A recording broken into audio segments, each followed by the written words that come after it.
Hello, welcome to a live episode of Houston, We Have a Podcast. We are getting in front of the cameras today because if you haven't heard, NASA is accepting applications to become an astronaut all throughout the month of March. So we have got a lot of questions and we have great guests here that are going to be answering them for you live. Make sure you follow along with us on Facebook and Twitter and wherever else. We'll be getting to your questions here in a second, but I'd like to first introduce our very special guest, starting with Ann Romer. Ann, welcome. Thank you. Glad to be here. You are the manager of the Astronaut Selection Office. You know the ins and outs of the application process, and you're there from the inside. In fact, you came on the podcast. You actually helped us kick it off with episode 2 to talk about when we brought on the Astronaut 2017 class. I remember that very well.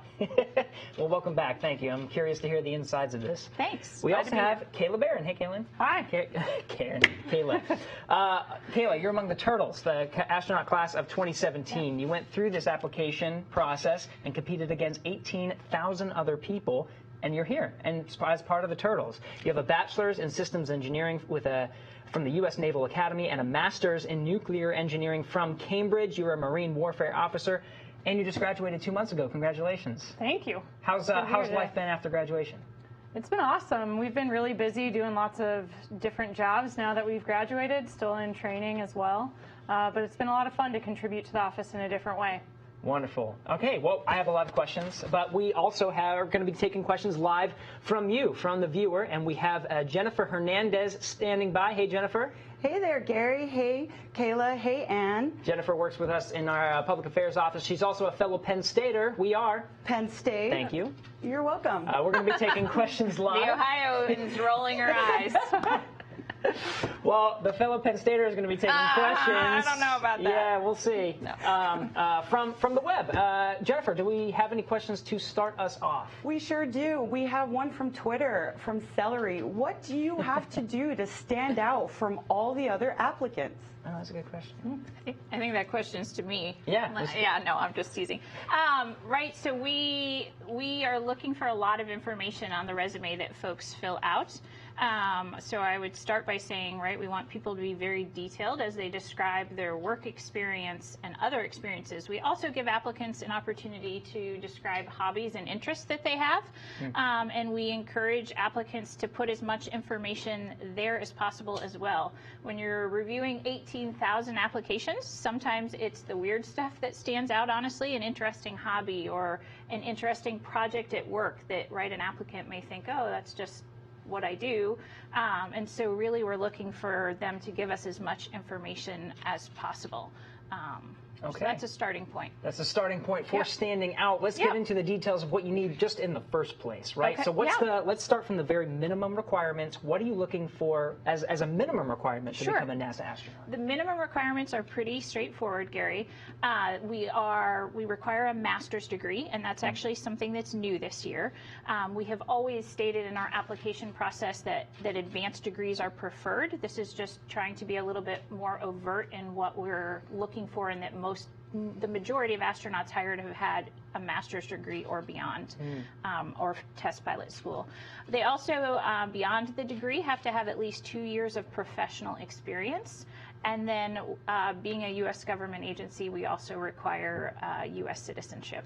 Very important. Yep. Okay, so master's degree, I guess you had to deal with the 18,000 applications last time, right? But it turns out, I guess, this 2017 class had a lot of masters anyway. Is it sort of just narrowing in on what you already know that you're looking for? Yeah, okay. And right, the announcement, I encourage applicants to review the announcement online. It's got a lot of specifics that can count towards, right, if they're in a PhD program and have a certain number of hours, that can count towards a master's degree, et cetera. So read the announcement.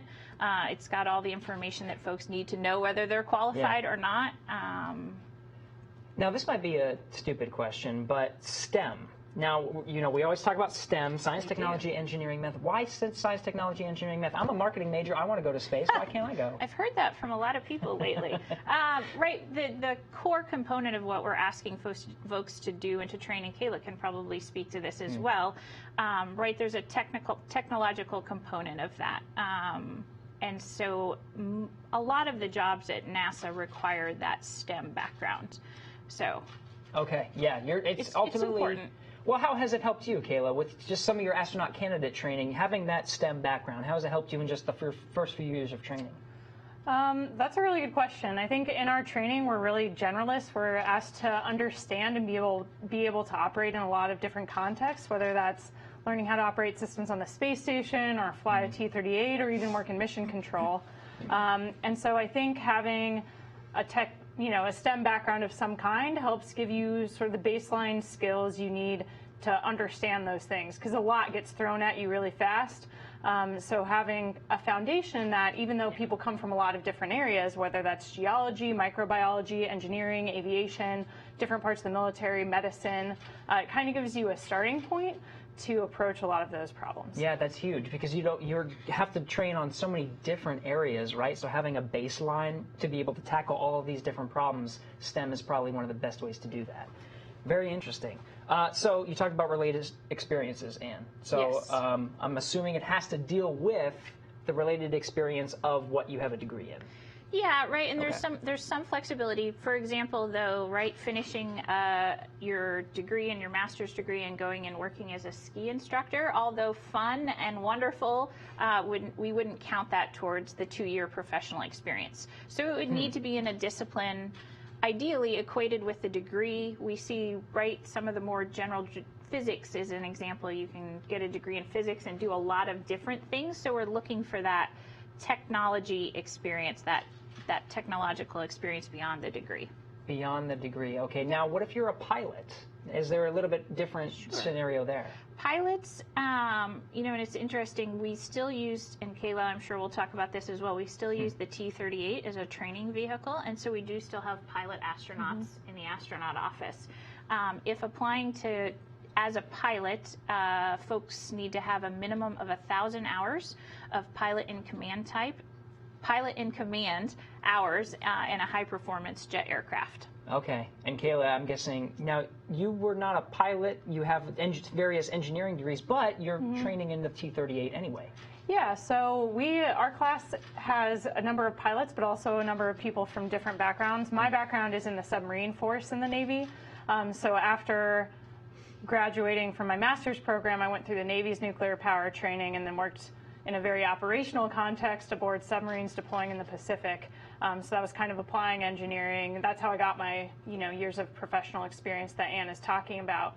But when we come here, even if you're not a pilot, you learn how to fly. So we train to fly in the back seat of the T-38, originally in a role kind of doing communications and navigation, but once we get qualified, we also help fly the jet too. So we use it as an opportunity to train with other crewmates, other astronauts, to learn how to communicate when you're in a high-risk environment, operating real machinery, make decisions when things aren't going according to plan, and things like that. See, I feel like this communication aspect has got to be a big part of being an astronaut, because what we're talking about now is when we're talking about this new class of astronauts, and we can actually bring up the application here in a second, but we're talking about this Artemis generation. You're talking about people who are going to be going to different planets and have to live together for a long period of time. They have to coexist.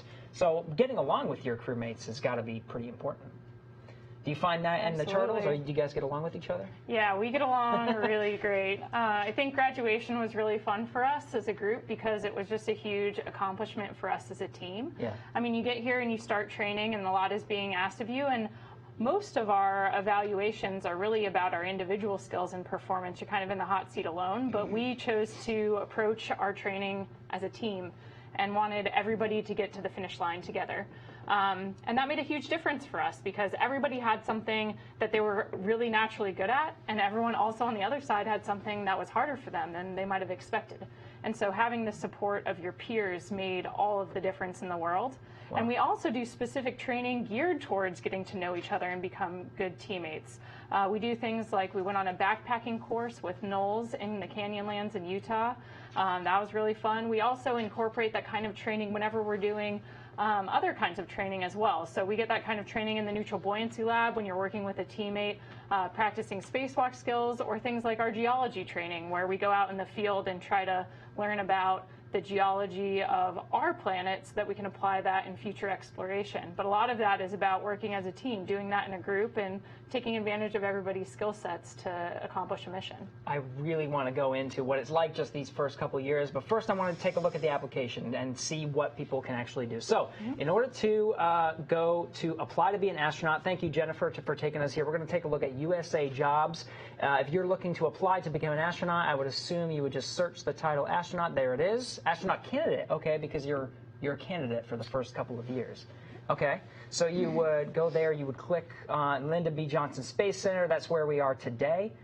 And here you go. This is the application process. And actually, I've gone through this a couple times. It's pretty dense. There's a lot to it, a lot of different responsibilities. My favorite, though, is that one right there, extensive travel required. Kayla, I'm sure you're going to have to go many different places all over the world, outside of the world. There's going to be an expectation of being a NASA astronaut. Let's see, specialized. Okay, here's a good section right here. The degree fields, when related to sciences. Because, okay, that's a good point, because we're talking about STEM, right? We've said that, science, technology, engineering, math. Degrees in technology are actually not considered qualifying. That's interesting.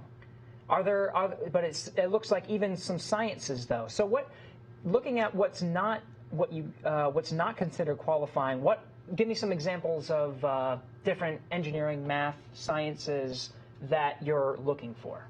So, I think engineering, we probably see the majority of degrees coming from aerospace engineering, mechanical engineering, electrical engineering. Kayla's sitting here next to me with systems engineering and also nuclear engineering. So I think the majority of engineering disciplines we've probably had applications or candidates come from.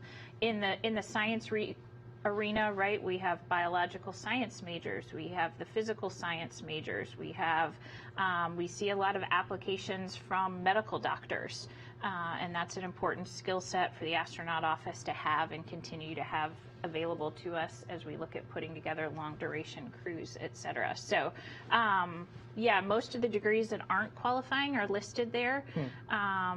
You know, as curriculums change and majors evolve, if there's ever any doubt, we actually do research the degree program and look at the amount of math and science classes that are required. So if there is a questionable degree, we actually do the research and make sure that it would be qualifying. Okay. Now, Kayla, what made you want to pursue systems engineering and then nuclear engineering? When you were in school, what were you thinking about? Anne probably knows this from perusing applications, but systems engineering means a lot of different things at a lot of different universities. At the Naval Academy, it's actually control systems and robotics engineering. So I was attracted to that major initially because it was super interdisciplinary. I liked electrical engineering, I liked coding, and I liked doing things with an application focus. And so that was a good fit for me because I got to dabble in a lot of different types of engineering and also work on bringing those disciplines together to accomplish something really tangible. And I found that really attractive. And then during my time at the Naval Academy, I got really interested in climate change and new energy technologies that would help us deal with that longer term. And I came to feel that nuclear was a huge part of that future. You know, developing new nuclear generation technologies that had better waste management profiles, that were safer, and all of these other things. And so that's why I wanted to do that in grad school. So I went and did a research degree helping develop the fuel cycle for a reactor that hopefully we'll build someday soon. See, that's interesting because what you're talking about, you were passionate when you were pursuing systems. You were just passionate about systems engineering, and when you were pursuing nuclear, you were just passionate about it. It seems like astronaut wasn't even on your mind at the time. Yeah, you know, that's a good question. Yeah. A lot of my colleagues wanted to be astronauts from when they were a little kid.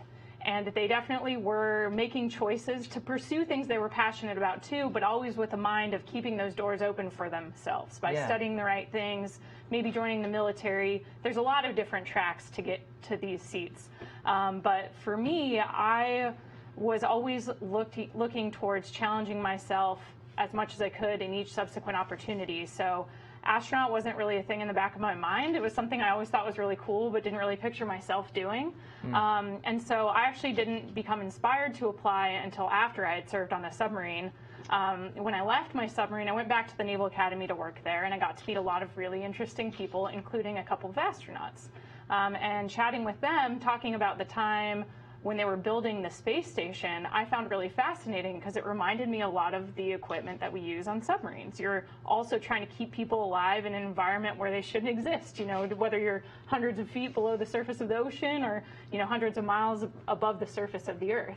And so that really inspired me because I started thinking of the space station as a submarine in space. And the astronauts who I talked to really encouraged me to keep thinking about that. And once it stuck in my mind, it became something that I could actually picture myself doing because I felt the role was so similar. And so for me, it was just always about pursuing things I was passionate about, and that would be challenging because if I was doing something I liked, even if it was hard, I was going to enjoy it and get the most out of it and find it the most fulfilling. So I think something you see around our office and especially in our class is everybody who was hired was doing something that they really loved, that they obviously got their dream job by getting the call to come and be an astronaut, and they would never trade that for anything. But we all, in some ways, really miss what we were doing before because we were pursuing things we were passionate about. And so I think that's a common thread you see across the astronaut office. And I think that's right. Kayla hits upon a point. I think that's one of the best pieces of advice we can give folks, and even especially young folks who may still be aspiring to pursue a STEM degree, et cetera, is pursue something that you're passionate about and that you enjoy. We receive thousands of applications to be an astronaut, right? And obviously only a limited number are chosen, but it really resonates when folks get invited in and come in to interview, that they're happy in their jobs and they've liked what they've done, and they've put their heart and soul into it. Yeah, that seems to be a pretty consistent theme, right? Yeah, so not only do they have the qualifications to become a NASA astronaut, but they were good and they would be happy in this job that they had in the first place, because you're picking the people that are best in their field, right? So, systems engineering, nuclear engineering, you were one of the best in that field with the confined spaces and living in those areas. So yeah, you pull that, but even if you were still on the submarine, you would still be happy. Yeah, absolutely. And I think we get questions about that a lot. People say, should I major in aerospace engineering or mechanical engineering? And you're like, which one do you like? A lot of times college students ask me, should I take Russian? I'm like, do you want to learn Russian? Or, they're just trying to see, do I need to be checking these boxes? And it's like Anne was saying, you do have to choose certain fields, but there's a broad range of things you can do. And you just look at our class as an example. We have everything from, emergency medicine physicians to Mars geologists to microbiologists that study cave slime and a bunch of different military roles too. So there's a lot of different paths to get to be a competitive applicant for the astronaut office. Now, of course, we're talking about degrees. I think we have a really good question about just physical fitness from the web. Jennifer, do we have a question about physical fitness? Yeah, we sure do. We have one from Twitter from Marie. Okay. Are there particular exercises or fitness regimes a person ought to do if they wish to apply to be an astronaut in the future? Okay, so I guess just, about fitness. Kayla, do you have any recommendations on just exercises or fitness? It's really interesting. In our office, there are people who are passionate about a whole range of different fitness approaches, whether they like to run or do triathlons or participate more in team sports. Everybody has sort of their own thing they're passionate about doing and have fun doing. And it's important to be fit, of course, and healthy, because flying in space puts a lot of stress on your body. But there's no particular aspect I think that you have to do. I think investing in your own fitness and health is super important, but you can do that a lot of different ways. Okay, yeah. So it's just once again, here's that same theme: finding something you're passionate about, whether it's cycling, whether it's swimming, whether it's weightlifting, finding that thing and just having that be a habit for you to maintain that fitness consistently throughout your time as an astronaut. Yeah, and we actually have trainers here at NASA who specialize in advising us both when we're in space, but also preparing to go to space and then recovering when we get home. And that's what they encourage. They say, what do you like to do? What are you going to do consistently? Because that's way better than us prescribing, a very specific regimen that you're not going to stick to. Yeah. Now, obviously, when you are on the space station, for example, there's only specific equipment, so you have fewer options. But that being said, they believe that you can prepare in a lot of different ways. Okay, so let's talk about just coming in, right? We talked about the application process. We've talked about the minimum applications. Kayla, let's talk about that first time where you got the call that says, "Hey, we're ready for you to come in. We're ready for you to come in and keep interviewing." What was that like? Those first rounds of interviews.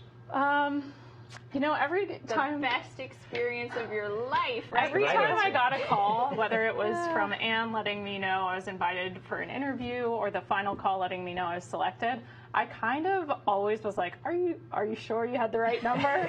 It's like very double checked. Yeah, the whole process is very exciting, but also very intimidating. There are a lot of impressive people that apply, and the selection panel is made up of really impressive people here at NASA, both in and out of the astronaut office. And for me, especially because it was such a new thing, and I didn't really, chart my course specifically after that, I was always just amazed that they were still interested in meeting and talking to me more. So I feel really grateful to be here, and every time they called me, I was really grateful that they were giving me, a shot at it, for sure. So beyond your expertise in your field, and it seems like humility is one of those qualities that's actually a nice thing to have in an astronaut. Right, it is, certainly. I think there are a lot of qualities that go in, right? We're looking for good humans is kind of the phrase I've been using. Right, good at communicating, good at interpersonal skills and interacting with others, leadership, but also knowing how to follow. Right, a lot of what an astronaut does on orbit is follow directions down to dotting the T's or dotting the I's and crossing the T's. And so we're looking for a lot of those intangible qualities about people. I think having sat on the board a couple of times, right, and a lot of the astronauts are sitting around that table, looking at you thinking, would I want to fly in space with Kayla? or am I getting vibes that she drives me crazy? So I think that's really can't be understated, the importance of that when it comes down to the interview phase. A huge question is, would I want to fly with this person? Not is this person capable of flying? Right. Would I want to fly with this person? We don't get really any applications from past people coming in with astronaut-like experience. As Kayla mentioned, we do a lot of the training for what they need to be an astronaut. So a lot of the intangible skills and competencies are equally important. Kayla, tell me about the call. When you find out you're going through this interview process, you're saying, do I even deserve to be here? But you got selected. Tell me about the call. So for me, I was serving at the Naval Academy for a couple years, kind of between tours on submarines. I was expecting to go back to a submarine to be an engineer and deploy a bunch more times, and that's kind of what I thought I would end up doing. But at the time, I was working at the Naval Academy for the superintendent, the admiral that runs that institution. And it was during graduation week. It was the day before graduation for the senior class, so it was very busy. And we were at a formal military parade where all of the midshipmen, thousands of midshipmen march onto the field in their fancy uniforms. It's a very ceremonial event. And I had to participate in it because I was the admiral's assistant, so I would go out there and help, coordinate the official party and all of that. And I was so nervous that I would get the call during that one time in the day where I really couldn't have my phone because I'm standing at attention in front of hundreds of people watching this parade. And sure enough, I got back to my phone right after the parade, and 4 minutes before that, I had a missed call. And my boss, Admiral Carter, was like, "You got to call him back. You got to call him back." And I was like, "Sir, you can't call this number back. It's like a generic, JSC number is the way it shows up on your phone." I was like, "I think I just got to wait." And so about 45 minutes later, they must have cycled back through the rotation and called me again, because we knew they were going to call us on that day to let us know one way or another if we got selected. And we had heard the applicant rumor mill that if either Brian Kelly, BK, or Chris Cassidy called you, that probably meant you were getting selected. And so I answered the phone. I get to make the bad phone calls. Oh, you made the bad phone calls. Yeah, so that was the rumor. So I answered the phone, and it was BK and Chris. But of course, I got to listen in. Yeah, of course you're like, you don't want to get too excited till you actually hear the words. And I just remember BK asking, "Kayla, we're calling to see if you still want to come down to Houston to be a part of the next class." And it is just the easiest question in the whole world to answer. You're just like, absolutely. Yeah. But it's a pretty short call. They're just like, "Hey, do you still want to do this?" And you're like, "Of course." I don't know. I can't imagine anyone saying no at that point. Right. But yeah, I was just so pumped. High-fived Admiral Carter, called my husband and let him know, and we were just really excited. Wow. And you got to be a part of that. Yeah. I get to at least listen in on the good phone calls too. Yeah. You deserve that after making bad calls. Thanks. Yeah. I got to imagine though, just you have to narrow it down to 12 people for this 2017 class. 12 people out of 18,000 applicants. Even just narrowing it down there, where did it go from down to 12? Was it like 50 or something, and you went from 50 down to 12? That had to be hard just by itself. Yeah. Well, each step in the process, it gets a little more difficult to continue narrowing it down. Certainly, there are multiple steps in the process that help us narrow this down. Typically, right, multiple sets of reviewing applications. We do 2 rounds of interviews actually. So we typically bring around 120 folks in for the first round of interviews. Mm-hmm. And then from there, we kind of keep squeezing the numbers. We have about generally between 40 and 50 that come back for the second round. And then that gradually gets us into whatever number we're going to select. Whew, that's got to be tough. All right, let's see what we have online. Jennifer, do we have any questions from some of our viewers? We sure do. We have one from M31 on Twitter. Can physicians be astronauts? Physicians, okay. Yes. Doctors, Yes. Is there any type of physician that is, pediatrician or internal medicine or emergency medicine? Yeah, we've seen applications from a wide range of physicians. So I can't think of the medical degree in and of itself, whether an MD or a DO is qualifying. Wonderful. Okay. Yeah, and it meets those requirements of a master's degree. It meets those requirements of science, technology, engineering, math. Yep. And of course, you have to be a U.S. citizen. Yep. Okay. So, Kayla, you got selected. You came to NASA. I'm sure that was a whole process of moving and your first day and everything. Tell me about some of the training you went through. We talked about T-38 training, which is in the plane. But what are some of the other things you're doing in your first few years as an astronaut candidate? Yeah, so there are basically 6 big areas we're training in. You mentioned T-38. We also do sort of basic spacewalk training. That's mostly done in the neutral buoyancy lab where you train underwater in a spacesuit. We also do robotics operations training, learn how to operate the robotic arm that's on the space station.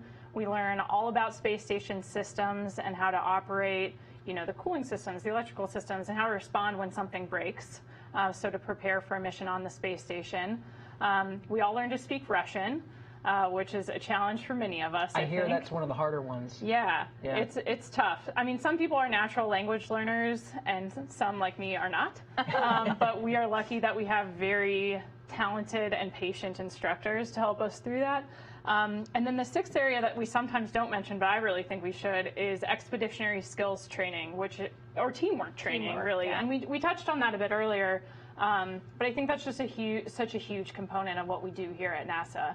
You can be technically qualified in a lot of ways, but if you're not able to work effectively with people from different backgrounds, if you're not able to, address and move on from conflict, if you're not able to figure out how to bring out the best in yourself and others to really be a high-functioning team, then we're really doing a disservice to, the whole country and world, being one of these, getting this huge opportunity to work off the planet. I think we owe it to everyone to be our best selves and work as a team to accomplish the mission. Now, I'm sure that takes quite a long time. Let's see if we have any questions about training online. Jennifer, do we have any questions? Yeah, speaking of training, we have Anna from Twitter. How long does the training process take? Okay, yeah, how long? Our initial training is about 2 years. Okay. And that's where we accomplish our exams in all of the areas I just talked about and qualify to become astronauts. So when you graduate, you go from being an astronaut candidate to an astronaut and being eligible for a mission assignment. But really, you keep training your entire time because there's a long time between your, getting hired in your first mission, but also between your missions. And so we are constantly continuing to train in all of the areas I talked about so that when you are assigned to a specific mission, you're ready to go and do more advanced training with your actual crewmates to get ready to fly. So what are some of the things that might be in the realm of advanced training? Like what are you going to be zeroing in on? Yeah, so we're kind of doing basic generic skills during our astronaut candidate training, kind of just the foundation upon which we can build later. But when we get assigned to a specific mission, instead of just learning, generically about what's in the U.S. laboratory module on the space station, we'll be actually practicing setting up experiments we'll do. We'll be practicing more with how to do photography and how to operate all the equipment that we might actually be using. And then our spacewalk training becomes really specialized too. If there's a spacewalk planned for that mission, we'll start training those very specific procedures, basically as a dress rehearsal for doing it in real life. Okay, so you're past the phase where during astronaut candidate training, you're just developing the basic skills. Now it's just when you get to assign to a mission, you can learn kind of exactly what you'll be doing. Exactly. So whether it's changing a battery or whether it's installing a new science hardware, you'll specialize in that. Okay. Yeah. Very cool. Now, you graduated recently, too. That was a pretty cool event to see, I'll say, just because what's unique, at least for me, in a selfish way, I got to interview you guys when you came on, and then 2 years later, there you are on the stage, graduating. How was that? Just the event. Was it significant to you in the sense that, wow, I actually did this? Yeah, like I kind of mentioned before, I think the coolest part for us was the class experience of graduating, of kind of getting to that point that the senior astronauts in the office were saying they trusted us to continue on. And that meant a lot to us, having Pat Forrester, the chief of the office, give us our silver astronaut pin, and Jeremy Hansen, our class supervisor, who was kind of our guide through the day-to-day life of being an astronaut candidate, meant a lot to get to that stage together and to be on the cusp of the next phase of our careers as young astronauts. So it was a big deal in that sense, and it was also a really cool opportunity really to acknowledge and thank the people who selected us, the people who supported us in training, our instructors, our mentors, and of course our families. Without their support, we wouldn't have the opportunity to come here and do this amazing thing.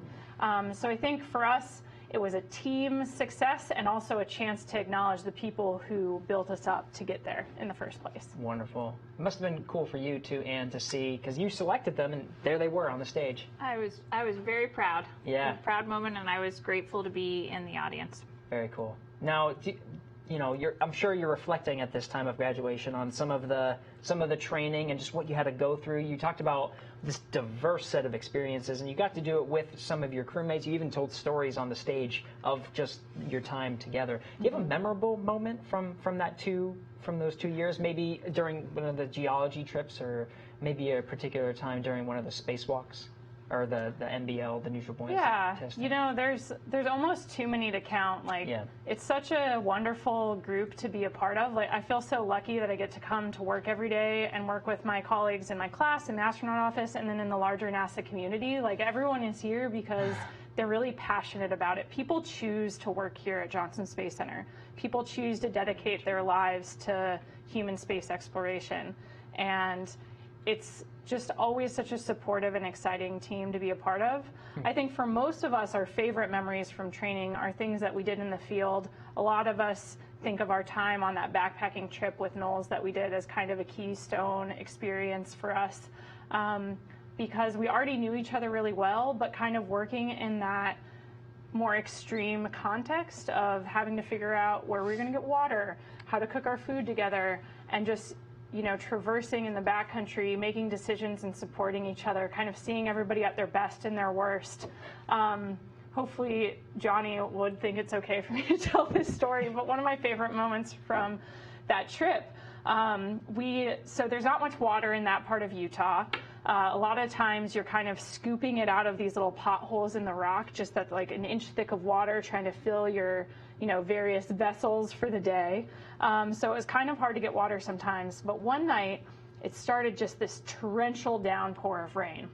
And it was cold, and we're all huddled sort of under this overhang trying to stay dry.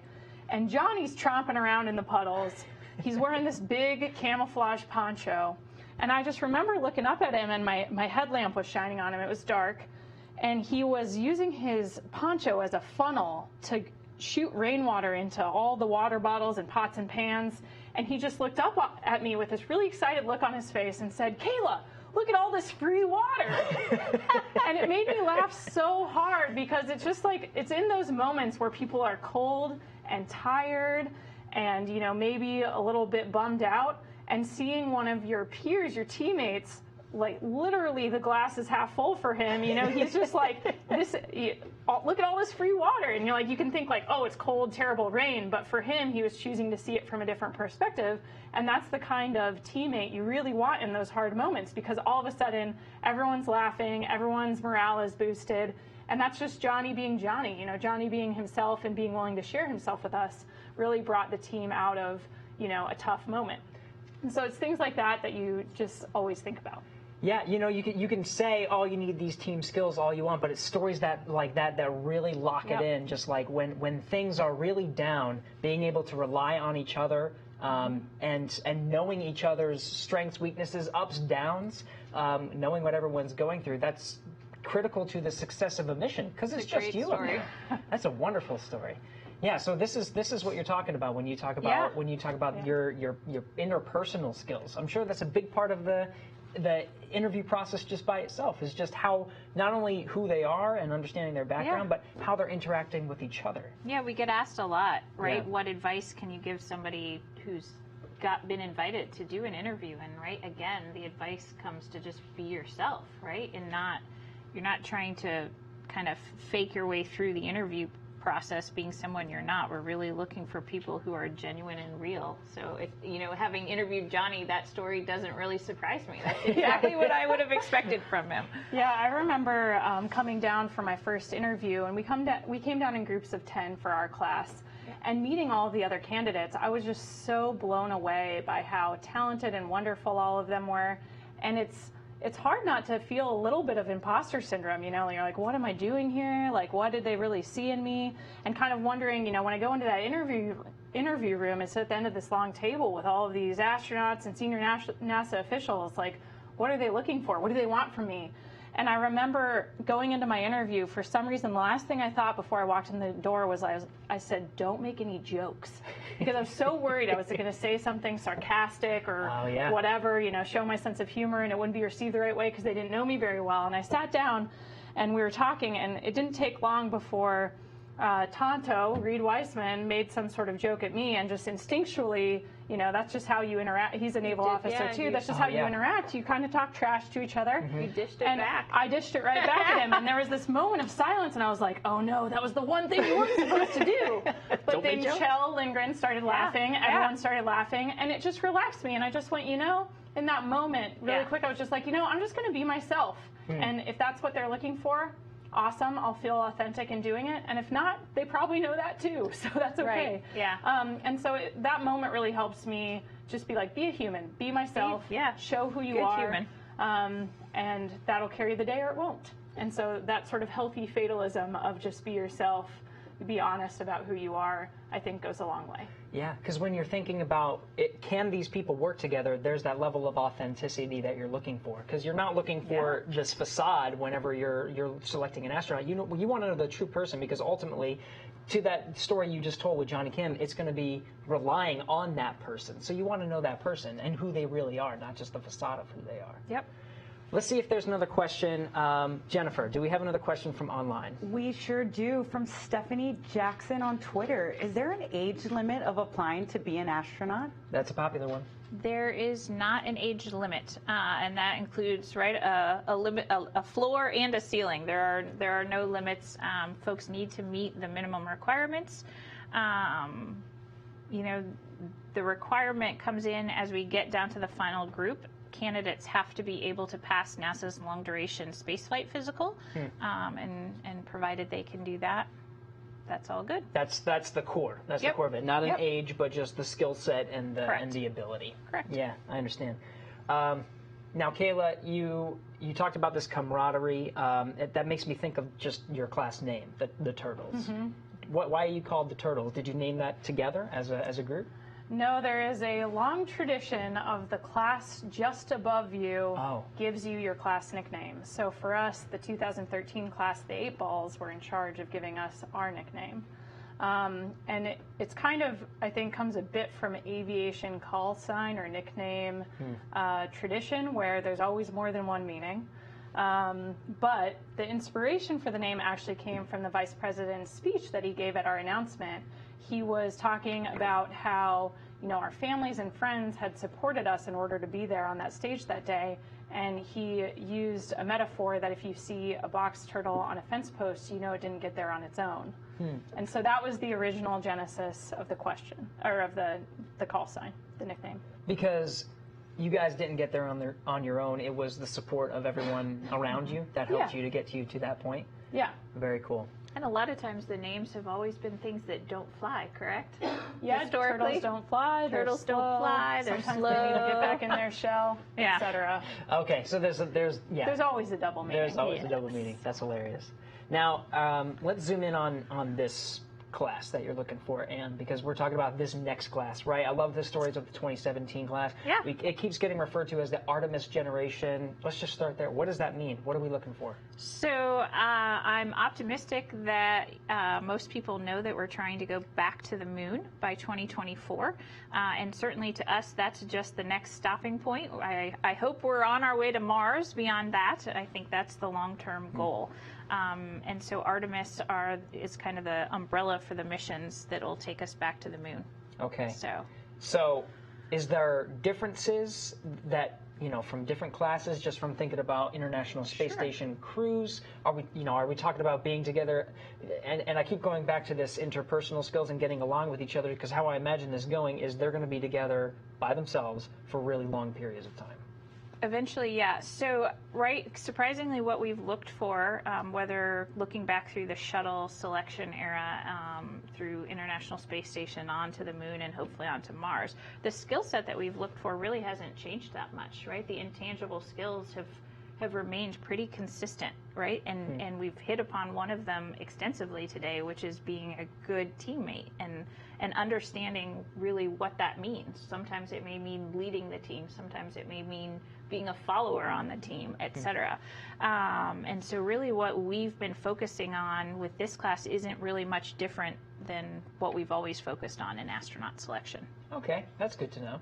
I want to zoom in on the technical aspect, because I do keep going back to this theme of team aspect, because I find it really fascinating. But just having a systems engineering background, having a nuclear engineering background, I want to understand better just the application maybe that you found in your training, just taking your classes and going through the brutal courses of what it takes to become a systems engineer bachelor's and then a nuclear engineer master's. Things that you found, the skills that you've taken from that are directly applicable to some of your early astronaut training.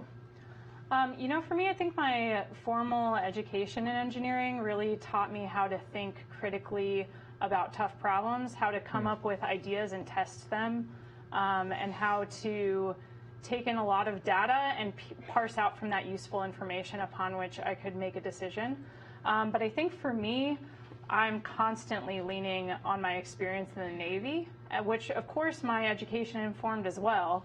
A submarine is a very technical, crazy, complicated machine, and whether that's working on the engineering side, which we all do at first, or actually more on the operation side, like driving the boat and making tactical decisions, I constantly rely on that experience, because I think it's really similar to a lot of the things we do here at NASA. So that operational context really helps, because you have to understand all of that engineering equipment, but you also have to work as a team to keep everything working correctly and make really critical decisions in a time-sensitive environment.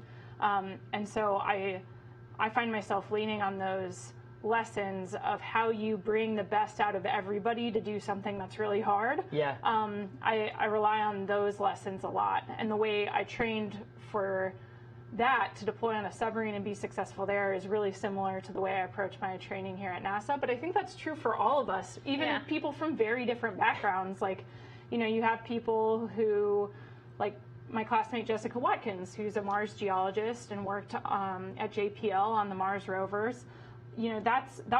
She was doing that as a postdoc. It's very academic, but it's also a team working together with limited resources to try to do something incredible, right?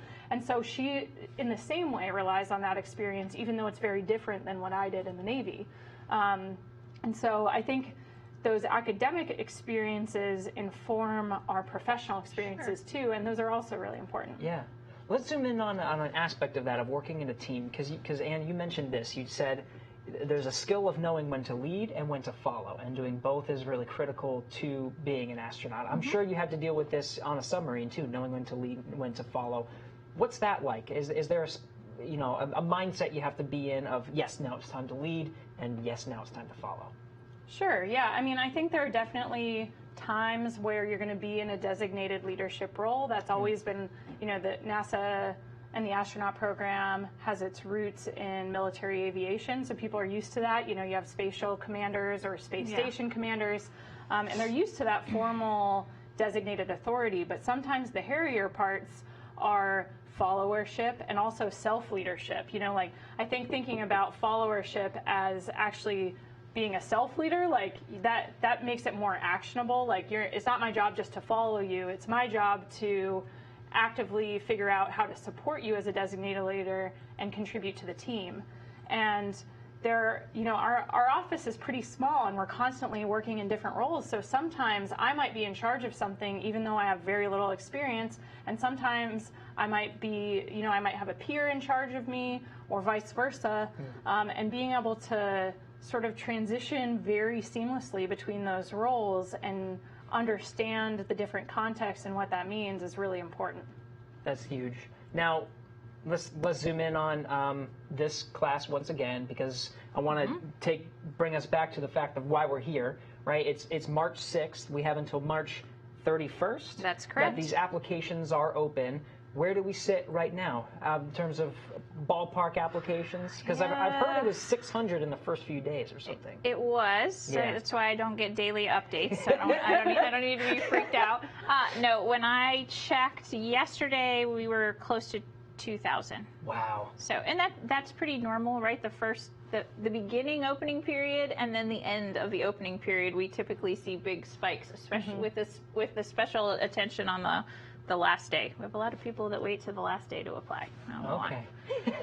So maybe just beefing up their resume and looking for that constant month to fine tune everything. So I guess there's people thinking about what it takes for walking on the moon, what it takes for working in teams. When you're looking at a resume, because all of this is going to be digital, right? Yep. We're going through USA Jobs. Yep. Is there something that pops up to you, maybe a weird skill or just some sort of diverse, something different that might make someone pop versus another 2,000 people that you're looking at? I think I've seen a lot of weird skills on resumes, if I'm being honest. Some people employ creative writing even, which is always very entertaining. I think that's where that hobbies and other interests section can be really informative. That's a section where, again, it needs a little bit of context. We have a lot of people who tell us, I'm scuba certified. Okay, well, that doesn't tell me if they're scuba certified and that's all they've done, or have they gone on 200 dives, or, marathon runner. Okay, well, did you train and run one marathon, or have you run 50? So there's a lot of room in that section for people to tell us. And, right, we see coding language. I remember the last selection cycle having to look up, somebody wrote that they spoke Python, and I'm like, I don't know what Python is. Like a snake, it's a coding language. It's a coding language. But so I've seen the gamut of things, but all of those things, the fact that I went and looked up what speaking Python meant, I was like, oh, okay, that's interesting. I learned something. So, I wouldn't not put anything down that could be relevant. Interesting. All right, let's see if we have a case study online. Jennifer, do we have a question from some of our listeners? Sure do. Speaking of, the gamut of skills and backgrounds, we have one from Diesel from Twitter. Is NASA accepting pilot applications from pilots who have not graduated from TPS? Is weapons school graduation and test flight experience a suitable alternative? Sure. So I would, I'd encourage folks to read the application, but so I'm going off memory here. We added test pilot school as a way for pilots and others to demonstrate that they have a master's degree, right? Because basically that's extra schooling in the math and science arena. For our pilots, they are not required to have gone to test pilot school. However, that would not they would still have to have the master's degree, though, the advanced master's degree in a technical field. So I'd encourage folks that are interested or considering whether test pilot school works or doesn't work to very specifically read that section of the announcement. Yeah. Okay. So definitely get the details. There are a few little nuances there. Well, Kayla, what did you do to make yourself stand out in terms of, was it maybe just your skills, or did you have that weird thing? I can answer that. Oh! I have no idea. I remember. There you go. Right. I mean, if I recall Kayla's application being one of the first 3, I think, women in the submarine force. Is that correct? To kind of. So I was in the first year First group. couple, that women and there were weren't that accepted in the many. submarine force. And on my submarine there were like between 3 and 5 of us at a time. Yeah. But it was still pretty new when I was there. It was very new, right? And that stood out. And then I think also the direct correlation that Kayla already spoke to with the environment of living and working on a submarine translates directly to basically the space station. If Kayla thinks of the space station as a flying sub, I love that. I'm going to use that. Submarine in space. Submarine in space. I like it. So, I mean, right, those are 2 things right there that I even recall reading Kayla's resume years ago. Well, and what are you in for the next few months, maybe years, for looking at once the application, because they closed on the 31st, your job's not even close to done. No, it's actually just starting. NASA anticipates announcing the next class of astronauts in what I always say the early summer of 2021. I don't know. Houston summer tends to start in March, so I'm already feeling it. Yeah. May June-ish of 2021. But as we talked about earlier, this is a multi-step process, and so there are things that we'll start doing from the day that announcement closes to try and continually whittle down the numbers and make sure that we're looking at the highly qualified folks and inviting those folks for interviews, etc. So, yeah, it's about another year plus in the making. Yeah, it's going to be a long one. Yeah. Now, Kayla, we're talking about the Artemis generation, hiring the Artemis generation. It's also very apparent that you're part of this. You are the Artemis generation. Tell me what some of the folks that are applying to be astronauts, what they can expect if they eventually do become astronauts, what we have to look forward to. It's a really exciting time to be starting work at NASA because we're continuing the amazing work we're doing on the space station. We just celebrated 20 years of continuous human presence there, which is incredible. And we've gotten really good at knowing how to operate up there and accomplish a lot. And so we're really excited to be a part of and continue to build on that legacy. But what makes it really exciting is we also have a lot of other things going on. We're about to bring the commercial crew program online, where we'll launch NASA astronauts from the Cape in Florida, again on Boeing and SpaceX vehicles, which is super exciting. Those will be going to the space station, so it'll be another way to get a ride there. But also, we're developing all of our systems for the Artemis program, our return to the moon, with the goal of putting humans back on the surface of the moon by 2024.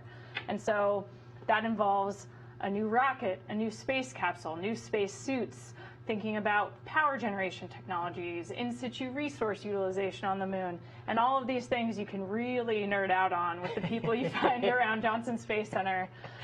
So for us, it's super exciting because it feels like we're on the cusp of a whole new mission. The timing's good because you get to be a part of that sort of legacy mission of the space station, but also be a part of building the future of NASA, which is returning to the moon, hopefully to eventually go on to Mars, which would be just so incredible. So it's a really fun time to be here. Yeah, and I know, right, there's a lot of excitement. I hope at NASA and hopefully beyond across the country to return flying U.S. astronauts from U.S. soil on U.S. rockets. So it's a great time. That's to huge. Work at NASA. Are the Turtles part of that right now? Because we're building up to that. Yeah, absolutely. So a lot of us have been involved in different ways in the commercial crew program. Cool. Some of us have been doing verification testing with them, just kind of finalizing the details of their system, getting to test them out with fresh eyes and give them feedback on how things work. People are involved in operations, getting ready for those actual launches from Cape Canaveral in Florida. So really thinking through, how do we get the astronauts ready for launch? How do we take care of their families? And what do we do when they land? How do we get them back to safety?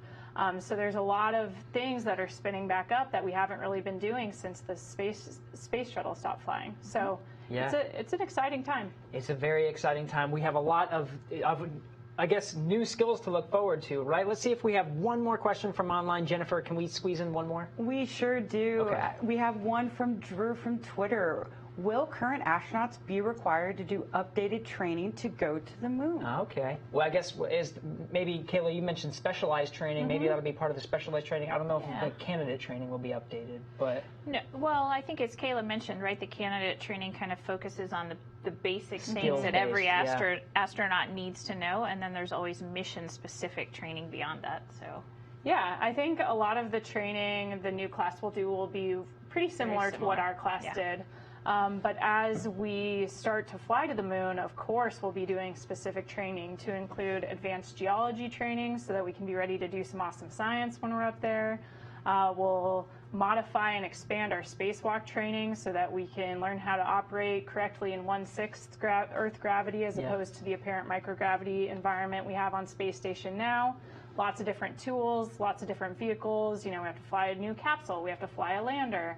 All of this new sort of mission-specific equipment, absolutely, we'll be doing some additional training on that. But I think it'll be more part of mission-specific training that you do after you graduate from astronaut candidate training. So if you had to put your name in the hat for one of those specialized training, I know what I would pick. What would you pick? You know, I really love the spacewalk training we do, and I've been helping out a little bit with the next generation spacesuit that we'll wear on the next moonwalk, the Exploration EMU or XEMU.